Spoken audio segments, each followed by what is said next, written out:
You're being hunted by a 6-man squad in a helicopter and you've got no plates. What do you do?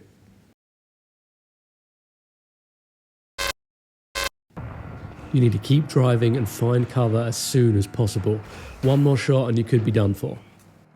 I've only got 2 stims, but it's essential that I get one of them off if I'm going to have any chance of surviving. I know the enemy squad is going to be dropping in from the air, so I want to make my way to the top of the building as quickly as possible. Using one of the lessons we learned in a previous episode, I want to be breaking this fight down to a 1v1. Little Timmy's coming for me, but he's still got eyes in the sky. The LTV's just pulled up, I'm about to be sandwiched. I need to keep moving if I'm going to have any chance of success. I take a few pop shots and get my last stim off. The team in the sky are going to be feeding him constant information, so I need to take as many strange ways around this building as possible to ensure the information that he's getting is constantly out of date. I don't want to rush anything here, it's more important that they come to me. A combination of the super fast TTK and no plates in my carrier is a recipe for disaster. I need to be pre-aiming, I need to get the first shot.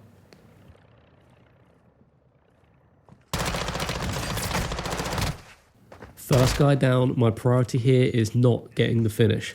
I've just realised that I've got no stims and no throwing knives. I need to be ready for the next guy to run around the corner imminently. I managed to get the finish, get my munitions box down, and I get restocked. Little Jimmy comes around the corner and gets a knife in the face. I've still got to keep moving. This fight is far from over.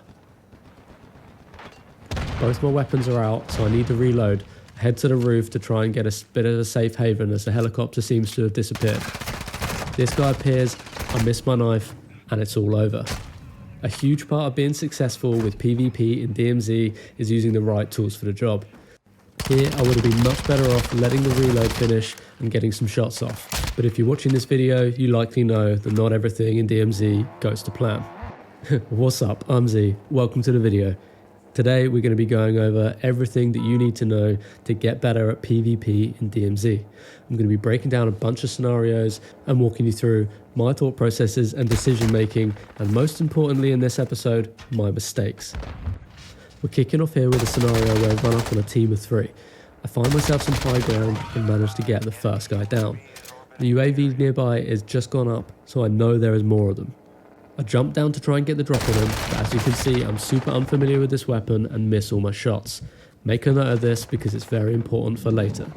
I've run out of plates, so re-peeking that would be a big mistake. I get my stim off, get round to some high ground, and go for the jump knife. I completely miss it, so I have to retreat once again. This is where you need to prioritise getting to cover and turning to pre-aim. The commotion and panic of the engagement will likely cause him to chase me.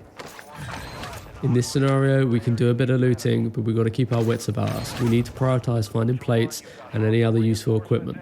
Third guy rolls up, and luckily I was able to get the drop on him, taking him out for the squad fight. I loot up here and move on to a new area. Whilst making my way through the hotel building, I run into Timmy number 2, and after all the commotion of the last engagement, I let him know I just want to be friendly. I plate up, and I'm communicating over comms that I just want to be friends. He sends me an invite, but when I play, I often like to play solo, so I decline. I explain this to him, and I make my way back up the stairs to see if we can be friendly. I'm playing this super cautious here. As we know, there is no honour among thieves, especially in the DMZ. I reload and take it slow. I'm hoping that we can be friends. I make my way up to the second flight of stairs and find Timmy number 3 pop-shotting me straight away. Shooting on sight can be forgiven the first time, but the second time there's absolutely no excuse. I've had enough here, I've tried to communicate with them, and this is where I've made my first mistake. I let ego get in the way of absolutely any sense whatsoever. I made my way around to the roof to try and hit them on the flank. I run into the first guy, and this is where the mistake from earlier bites me big time. First up, as a solo, I should not be pushing the ego challenge. But if I'm going to, I need to make sure that I'm familiar with every weapon that I have.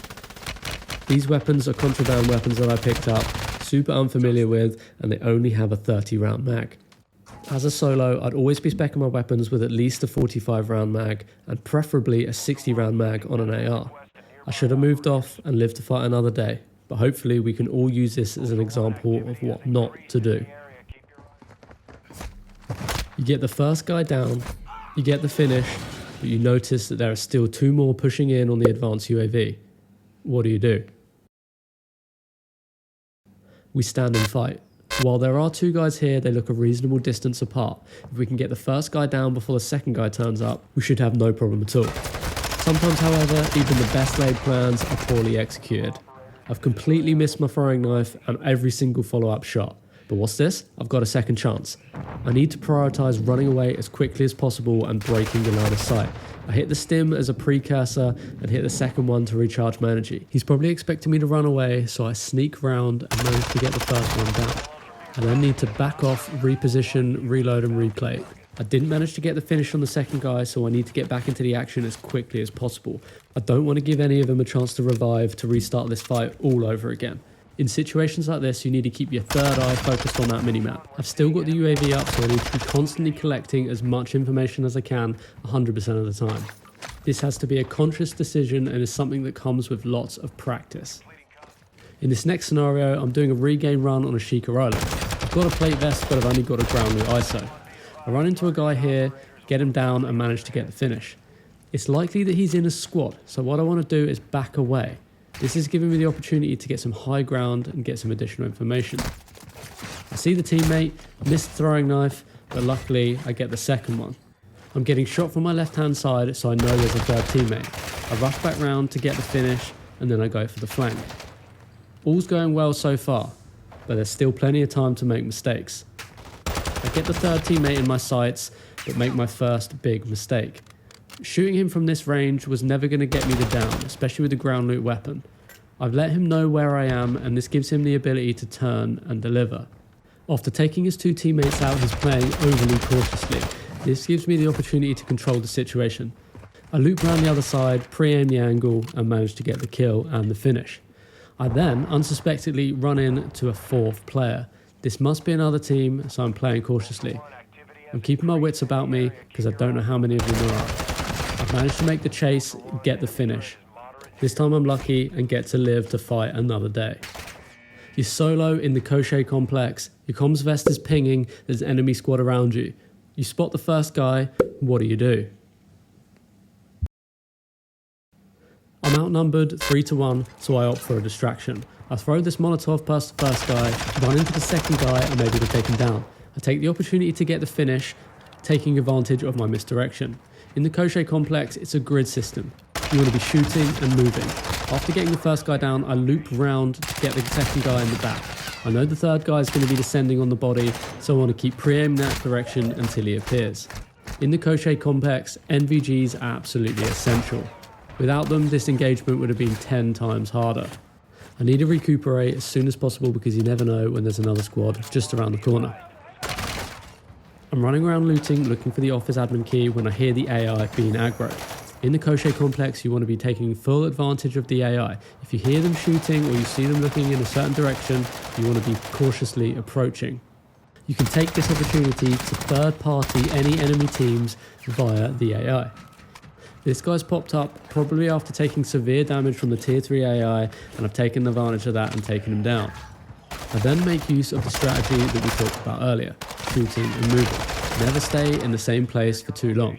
This grid system is a maze, but it can be used to your advantage. You always want to be shooting at corners. You never want to be shooting on the long straights. If you run into an enemy on one of these straights with no cover, it's a 50-50 chance of you winning the fight. You want to sway those odds in your favour by only taking engagements when you're on a corner or where you've got some cover. As a solo, you want to make as little noise as possible. You want to take advantage of stealth where you can. I run into this guy looting one of the bodies of the guys that I killed earlier. I take this opportunity to get a few shots off. I break his plates, but I don't get the down. This is where I have to keep moving, only taking on the bots that I absolutely have to. I see a full team of 3, so I take the opportunity. I shoot them in the back and I get one down. I'm hoping to get the finish with the Molotov, but I get my plates broken. I keep moving, I plate up, and I try and hit the flank. I get the reload off and I head back into the action. I want to make sure they don't get an opportunity to get the revive. I see the second guy, get him down and get the finish. They've got a sentry turret up facing the north direction. I want to make a swing round and see if I can take that out from behind. As you can see, I'm checking here on each one of my corners. I see the third guy here, take some shots, but don't want to hang around. The sentry turret's there and I don't want it to turn on me. I go for a second flank to reposition. I'm constantly keeping my bead aimed down the middle of the lane as soon as I turn that corner. I focused the guy in the vent, but then the second guy pops out at me. And this shows you exactly why you don't take fights on the long lanes in the Crochet complex. If you found this video useful, do yourself a favor and subscribe. There are many more videos like this coming.